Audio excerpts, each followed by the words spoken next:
report shall be submitted to His Excellency, the President of the Republic. 1.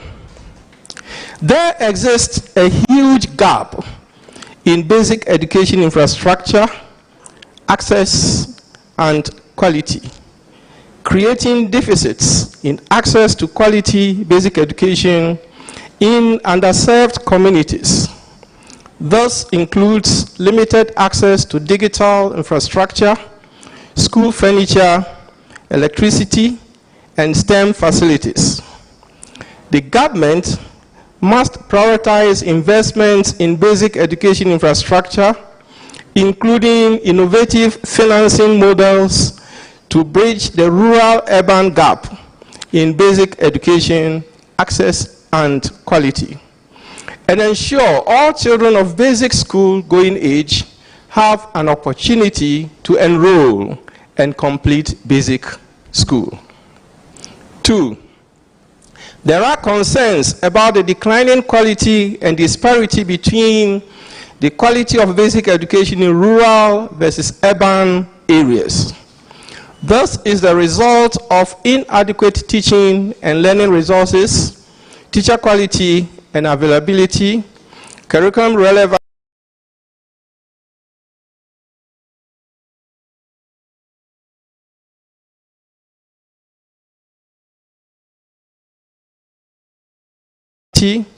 curriculum relevance, management, supervision, and leadership deficits.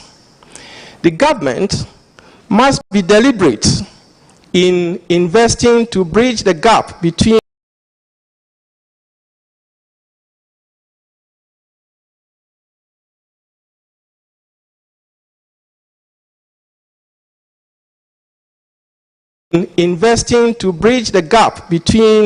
the quality of basic education in rural areas versus urban areas by ensuring equality through the equitable distribution of education resources across the country. Efforts must be made to strengthen school management and supervision through the adoption of a national leadership standard and improving teacher development deployment to rural areas.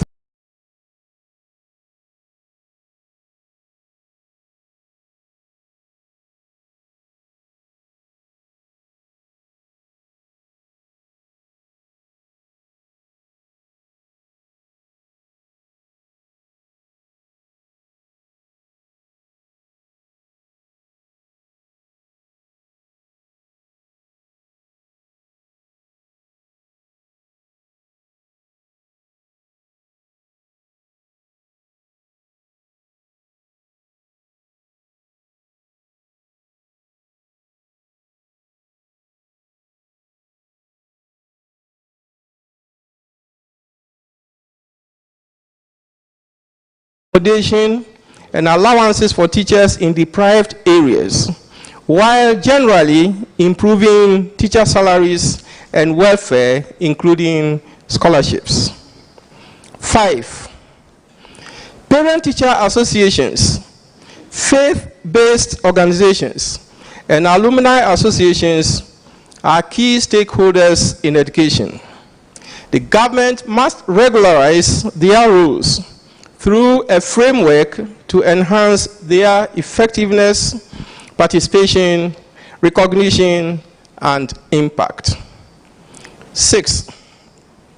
The double-track system is burdensome for teachers, students, and parents.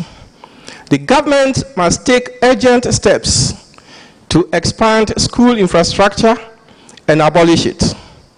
Consideration must be given to existing absorptive capacity of private secondary schools. 7. The poor quality and low quantity of food served in secondary schools is concerning. The government must take practical measures to improve its quality and quantity. 8. There is a growing level of indiscipline and examination malpractices in secondary schools. The government must work closely with relevant stakeholders to improve school discipline and eliminate examination malpractices. 9. The quality of TVET is low due to inadequate infrastructure, facilities, financing, and instructors. The government must improve TVET investments and diversify TVET education in both formal and informal sectors. This includes strengthening the role of industry in TVET, provisioning to improve workplace experience learning. 10. There is low participation of secondary school students in TVET. The government must work closely with industry to improve the image of TVET, while integrating innovative training models, including digital learning systems, to make TVET attractive to the youth. 11.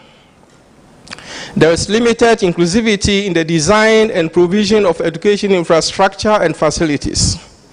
The government must fully implement the inclusive education policy to ensure no learner is left behind in receiving quality and relevant education as a right.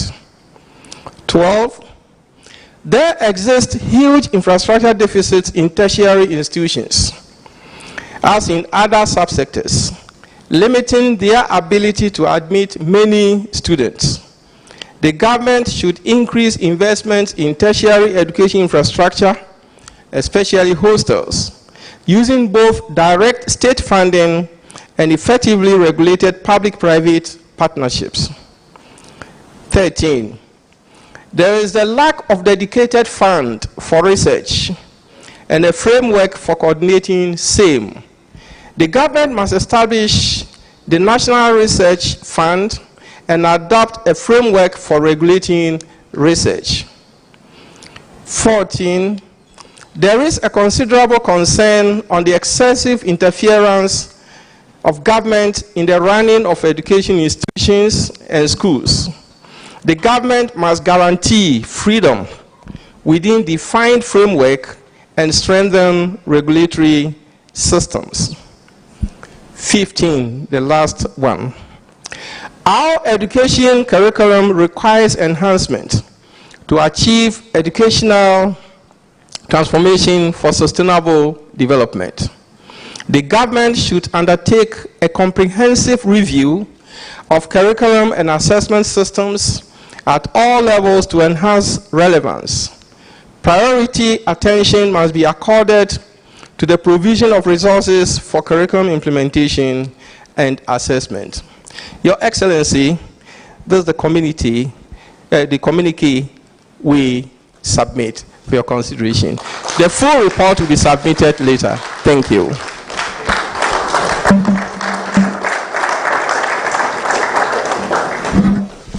Thank you very much, Professor George K.T. Udroh, for giving us the communique. I'd like to acknowledge the Chief of Staff at the Office of the Vice President, Dr. Alex Segbefia, is here with us. You're welcome. Next, we are going to receive brief remarks from the Executive Secretary of IDEA in the person of Dr. Albert Nsekunwemva. I hope I got the name right. Thank you so much. You try your best. Thank you for giving me a few minutes. Your Excellencies, all protocol observed. I'd like first to also acknowledge the presence of my colleague of the African Development Bank, Andrina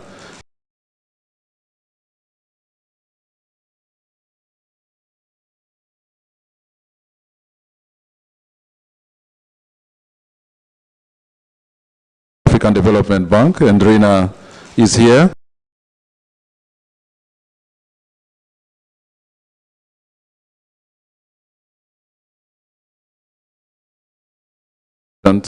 Is to make sure that education is not just for the Ministry of Education. Education is a societal issue.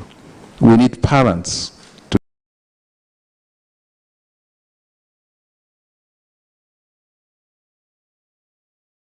issue. We need parents to get engaged. We need the private sector to play their part. We need religions to play their part. So I really appreciate this engagement. I see it as a platform that will continue to evolve. This is just, it's not just a one time. I think a year from now, we should come back and say, did you achieve something as part of these plans? We need continuity beyond a one-time gathering of this. Now, as institutions that support development of education in Africa, I'm talking on behalf of the African Development Bank colleague here and myself, some of the solutions will definitely come for us, and that's what from us. That's why I'm really pleased. So let me start with the bank. The bank is actually promoting a new African fund to support education, science, technology, and innovation. This is the reason why Hendrina is here. I'm sure we are following all the news coming up, the closure of USAID, the cut of budget in Europe. This is it's actually an alarming situation, but it's a very important call for us as Africans. Unless we are able to get our homegrown solutions, we will keep depending on others. I remember one of the previous head of state of Ghana made a statement that Africans, we set priorities and we look for somebody to pay for our priorities. I think it's really important that we take that into consideration. As far as ADEA is concerned, I was pleased to see some of the issues that we're engaging with Ghana with. So the issue of data, we know data is everything. Data, how do you reform your policy? How do you make plans if you don't quality data? So that was the discussion that I attended this morning, and I'm pleased to announce that we are coming here to support, as we are supporting other countries, the issue of data, connecting the system to classrooms, to what is happening. I think that's what I've been learning this morning, which is so important. Another project we're working with Ghana, and then see Mike, colleague here from the Cape Coast University, we're working to establish an African Center for School Leadership. We completed the foundation phase. We're now moving in execution, and the institute that Mike is involved in will be responsible for the execution. Beyond Ghana, we would like to create an opportunity for peer learning and knowledge exchange within the continent, because most of these issues are common. The other part that came out is already foundational learning. We have established a coalition of ministers for education to advance foundational learning on the continent. And this is part of what we call FLEX, Foundational Learning Exchange Forum. We met in Kigali in November last year. Ghana was represented. We are having regular virtual meetings to advance foundational learning. And one of the issues that came out this morning is about accountability. And I like the way the people put it, accountability needs to be broadened. We need to be accountable each other, from the system to the classroom, as discussed. The last but not least, the issue of technology for education. We know technology is a powerful tool. The question is, how do you connect evidence to learning outcomes? Because education has been around for a number of years, but we have been using it in parallel. And it's time to bring evidence and translate those evidence into actions that will support learning outcome. So let me stop here to express again our appreciation for having been invited. We're here with you. We are here to support you. We are here for this journey that will change this country. Thank you so much. Thank you very much. Let's do it better for him. Your Excellency, distinguished guests, ladies and gentlemen, may I now humbly invite the Honorable Minister for Education to introduce our special guest of honor, and thereafter invite to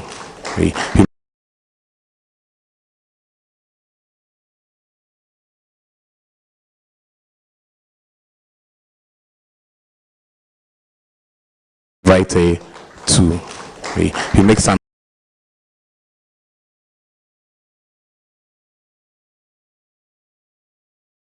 invite her to make some.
And Hendria, you deserve special mention and special attention for associating yourself with the events of Ghana's National Education Forum.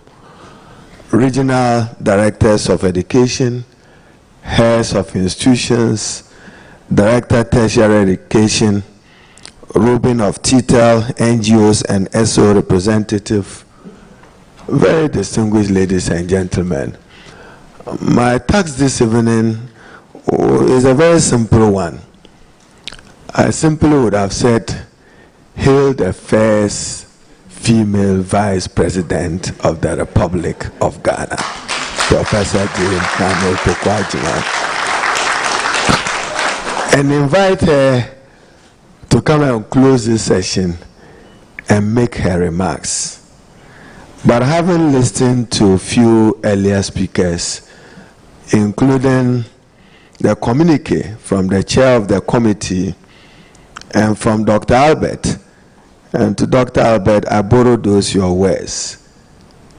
The essence of this forum, the National Education Forum, and the ideas, recommendations, or blueprints that will emanate from it will help Ghana secure a sustainable future. So be assured, that is our greatest desire. How we would reset. And in fact, Dr. Albert, as you were speaking again, reminded me, if John Dramani Mahama or Professor Nana had said, I'll fix education in Ghana, they would have thought it's political. So coming from you, another aspect advice that we have an onerous responsibility to fix education and fix it to meet our national aspirations and prepare our students and children for the competences of the 21st century. I believe the blueprint that will come out of this will do just that. Before I come to my simple task of introducing Her Excellency, let me just respond to a few issues. One, President John Dramani Mahama, as I assured you earlier, and you heard from his own lips, will not interfere with the academic freedom of any higher institution of learning, including even those at the lower levels. I'm aware that many of you are concerned about your councils. I have been consulting with Her Excellency the Vice President. I'm sure from next week you should hear some of your councils being named for her inauguration purposes. Let me also assure that Excellency John Dramani Mahama will this year effectively operationalize the National Research Fund. It will be functional and it will work. I've requested the Ghana Education Trust Fund to make seed money available in the formula of the fund for the 2025 year. So, Chairman of Education Committee, the ball will soon be in your court. to support Excellency to operationalize that. Excellency the Vice President, another unique feature this year of our Get Fund formula will be the first ever allocation of at least some amount, 1-2% of Get Fund, to support technical and vocational education as a start. And we also intend to roll out what President Mahama will describe as the local scholarship initiative. Every public university will be given a certain support to train 5 PhD students beginning this year locally. That we will do an honor. Now my task is not to respond to Professor Odro and his communique. I'm sure Excellency the President and the Vice President will be looking forward to your final report. Now to my very simple task. You know how miracles work. I'm sure the last time Professor J. Nana was on this campus, she walked in, struggled through some traffic, struggled through some vehicular and human traffic. And for many, I'm sure nostalgic for her this evening, her longest ever speech was when she was being unveiled as Vice President to be of the Republic of Ghana. Today she is. She is. She is. And to the women in this room and to many young girls outside there, she must remind you daily that arise and shine, and that there is an opportunity tomorrow to be. And for those of you wondering why she's here, she was Ghana's minister.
It's a key milestone in our 120-day social contract with the good people of Ghana.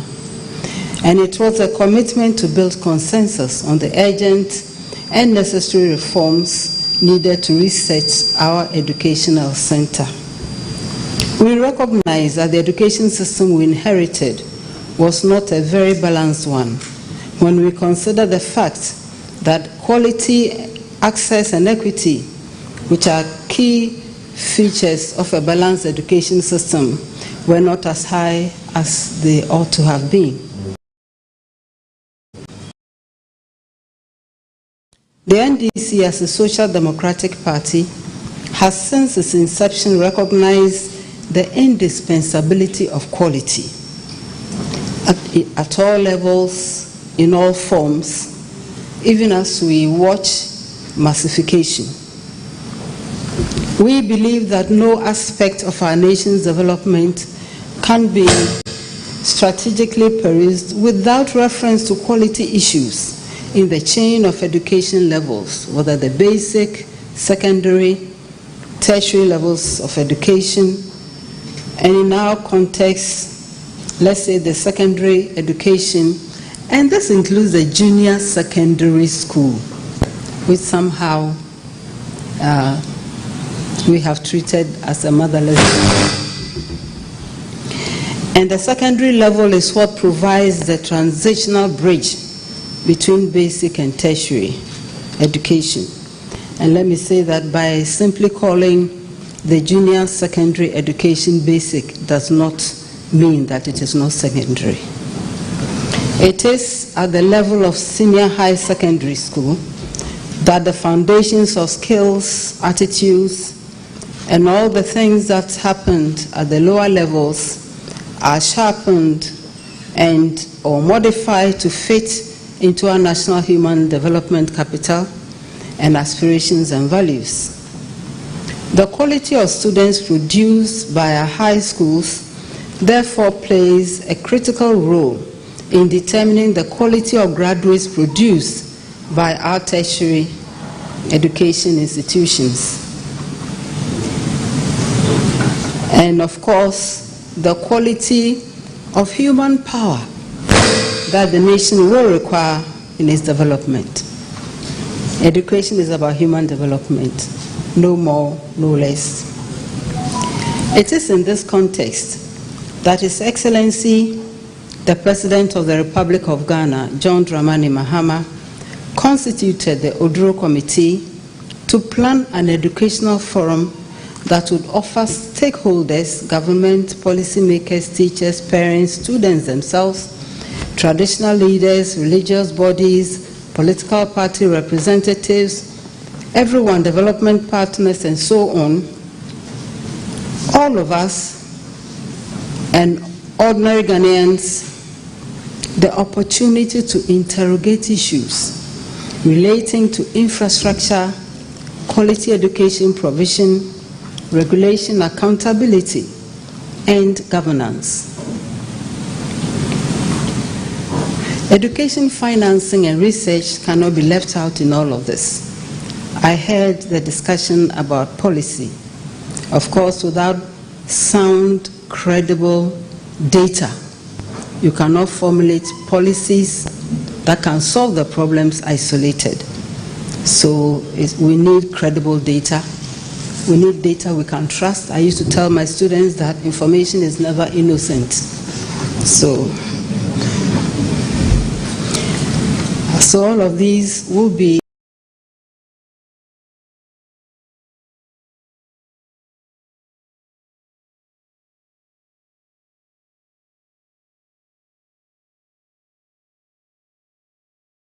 important in upholding the theme of transforming education for a sustainable future.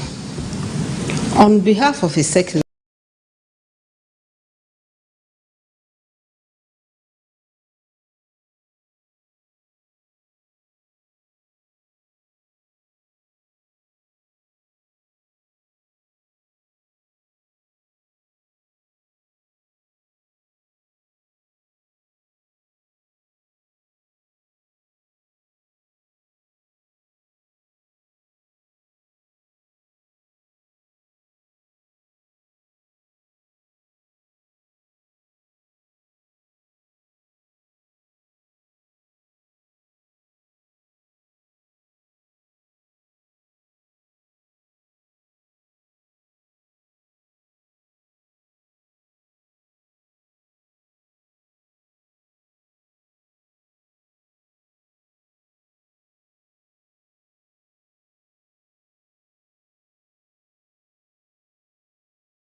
for your work.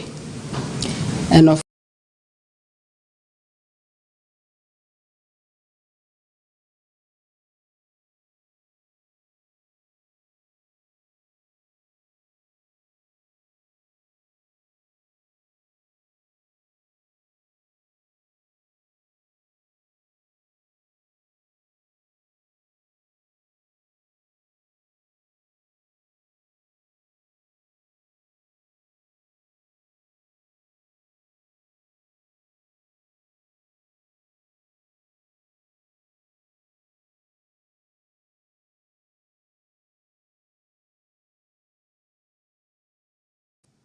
in education.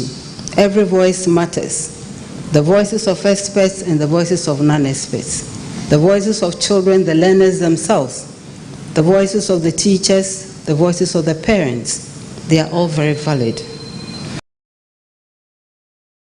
And all of these put together will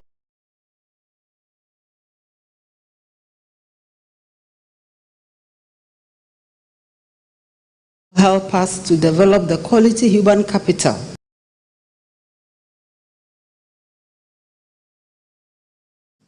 that we need for our nation's advancement. Further, I appreciate also the massive interest that the nation demonstrated in this forum or in this process. The participation of senior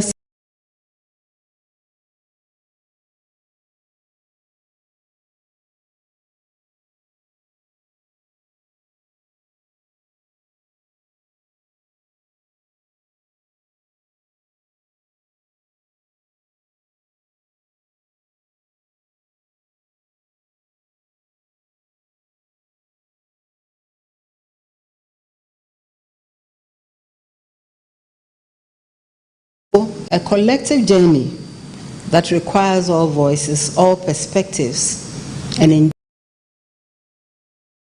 indeed all hands on deck.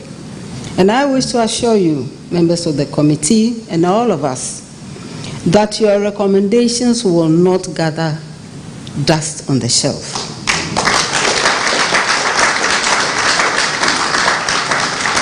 Your report will be the foundation upon our educational policies, upon which our educational policies will be shaped and implemented to build an inclusive, equitable, transformative education system for Ghana and for the benefit of all Ghanaians regardless. As His Excellency the President articulated when he launched the Education Forum at Volta Serene Hotel, what he said is we will prioritize reforms with clear timelines and measurable outcomes to guide our steps. 2, we will require regular updates on progress which will be shared with the public in order to build trust and enhance transparency. We will also increase allocation of resources to critical areas, and I think our budget has borne us out. We don't think we deserve an applause.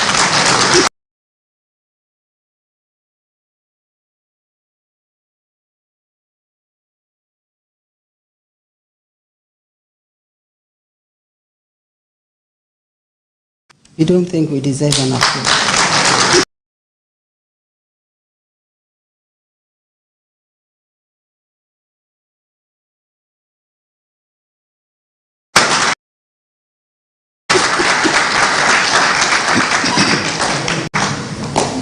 And of course, at all levels, it includes foundational learning, which really is something that I'm very passionate about. To focus on language acquisition, to focus on the basic tools we need to ground in early learners so they will enjoy learning. Learning needn't be hard. Learn hard. Enjoy learning. Once you enjoy something, nobody needs to ask you to do it. You do it and you enjoy doing it.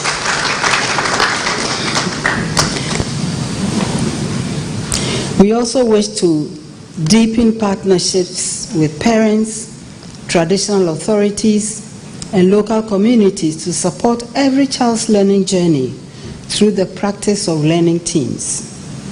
We wish to ensure that school leaders have the autonomy to perform their duties against a national school teacher standards, that we shall work with stakeholders, including CHAS and all the unions, to establish, to sustain. Of course, we will prioritize research and evidence for decision making. And I want to commend the Minister for Education for ensuring that GET-FUND has taken this up again.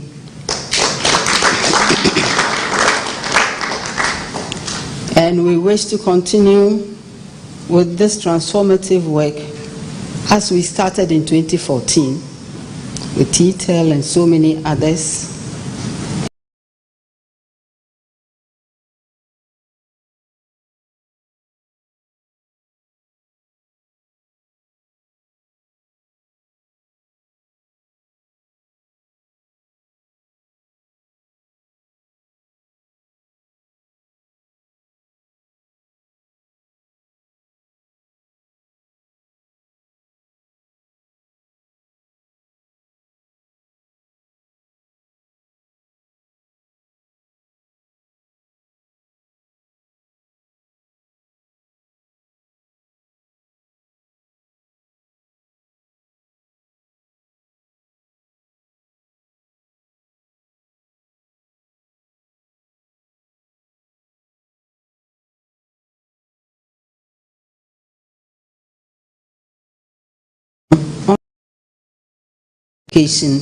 Duly closed. Thank you very much.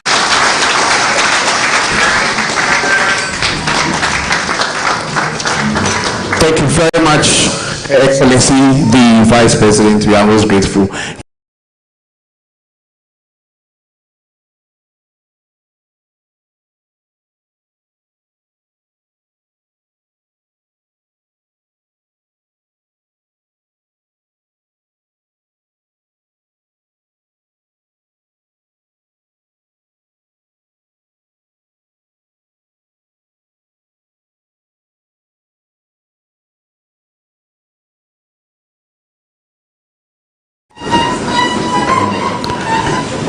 So my Honorable Minister, when he was introducing Her Excellency, he made mention that all women should arise and shine.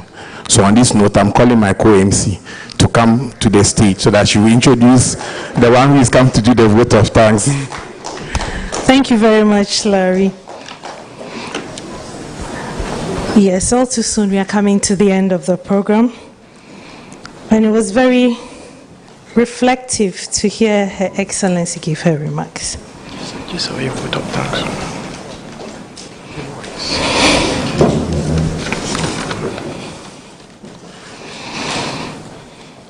I personally want to say a very big thank you to Her Excellency, because if I could speak and write English, because I had an excellent lecturer in her.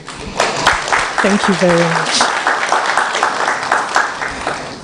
So I was going to introduce someone to do the vote of thanks. Then it was whispered to me, because I had an excellent English teacher, I have to do the vote of thanks.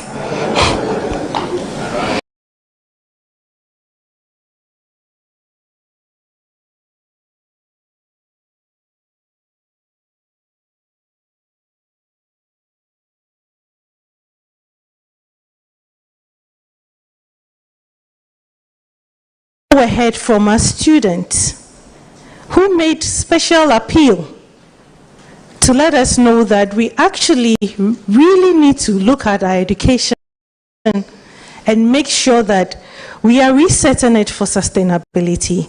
Thank you. And finally, I'd want to say a very big thank you to each and every one, the media especially, who have carried the message, followed the stakeholder forums and consultation across the length and breadth of the country, reporting on it, and making sure that everybody's voice is heard. Thank you very much. And as we are here, I want to acknowledge the presence of the police band for your beautiful songs. And to each and every one who, in various ways, have made this a success, know that your contribution is not going unnoticed, and that Allah will bless you in ways unimaginable. So with that vote of thanks done, I want us, as it has been closed, that finally the national consultation, education consultation is over. But this month is a very special month for us in Ghana. Not only did we end the National Consultation Forum, we also celebrated our 66th independence 68. And we reflected, reviewed, and reset as a nation. It's also a month that we are celebrating women and accelerating action in the International Women's Day. And it's also a very significant month as we look back not only on our independence, but it's also Black History Month as we celebrate our rich heritage. So let us all remember, as we keep saying, and as we look at our national flag every day, that we should arise and shine, because our Black Star reminds us that we as Ghanaians have to arise and shine in everything that we do. And we want to say, I'm standing on behalf of all the women to say a very big thank you to all the men for your continuous support. Thank you. Now, Larry, thank you very much. Thank you very much. Let's do it better for her. She's done very well. Truly, the ladies are going to arise and shine. So before we close, let me just quickly announce that we have the presence of the National Association of Hairdressers. They are here with us. We also have the tailors as well as beauticians. So this shows that education cuts across, like Your Excellency said, it cuts across everybody, everywhere needs, and we are most grateful to everyone. Let me also announce that Channel MOE carried this program live, and we are grateful. So GTV also carried it live. Thank you very much. So the coverage is widespread, but we are almost at the tail end. We take the closing prayer from Alhaji Mohammed Omar. Yes, let's receive him. Thereafter, we'll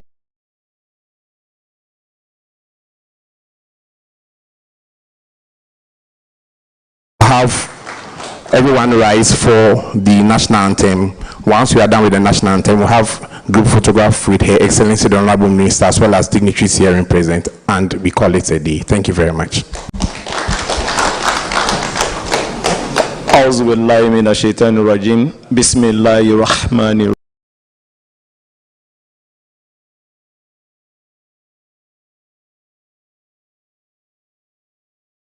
الرحيم بسم الله الرحمن الرحيم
Forum Planning Committee via nef@moe.gov.gh. National Education Forum, Transforming Education. Let's build Ghana together.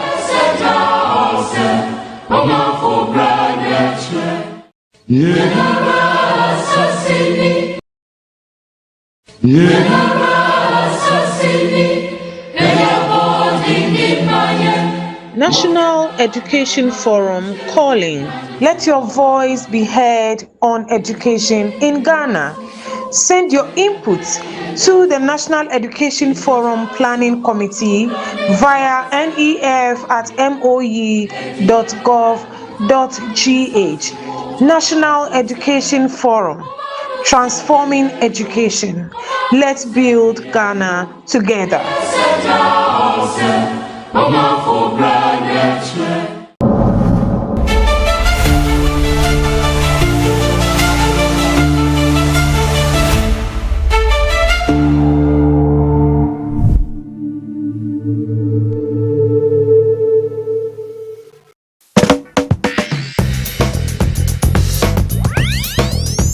Let's make a cottonwood skeleton.